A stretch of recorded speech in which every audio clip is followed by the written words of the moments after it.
My name is Ruby Hernandez, and my topic for this assignment is teeth rotting baby bottles.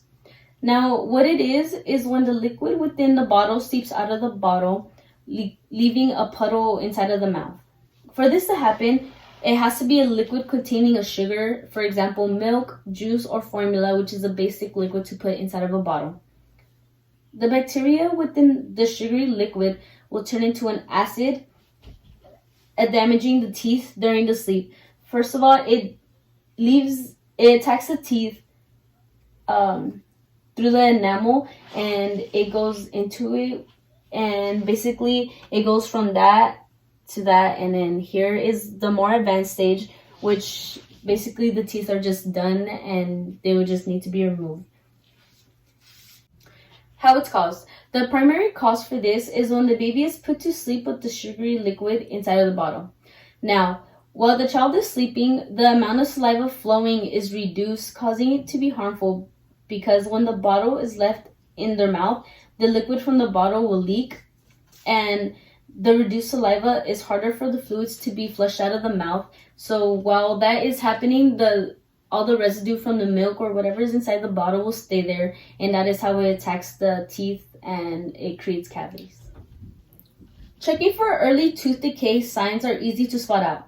What you're looking for is white spots along the gingival line, which you can see here is what is happening. The spots are happening around the upper teeth, and it is more common to check this on the maxillary centrals because that is where the baby is sucking from the bottle, and that's where it's mostly left.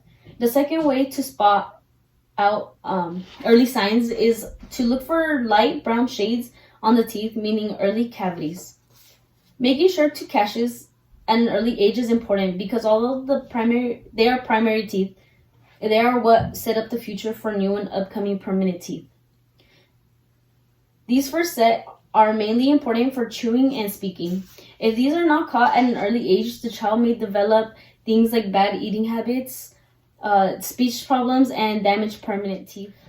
How you could prevent this? The ways to prevent this is pretty simple. First off, the most obvious option is to not let the child sleep with any sugary liquids and to only do water. And it is hard to first develop this as a habit. You can gradually be adding water to anything that is inside of the bottle. Now, the next thing is to always brush your teeth. And even if they do not have teeth yet, it is still important to clean their gums or gingiva and make sure they are clean, which is what is happening here with a nice wet cloth and just basically rubbing very lightly along their gingiva. Lastly, it is always important to take frequent dental visits as soon as the first tooth comes out. Even though they are still little, it is recommended to take the first dental visit as soon as the first tooth erupts or as soon as the child turns 2 years old. Thank you.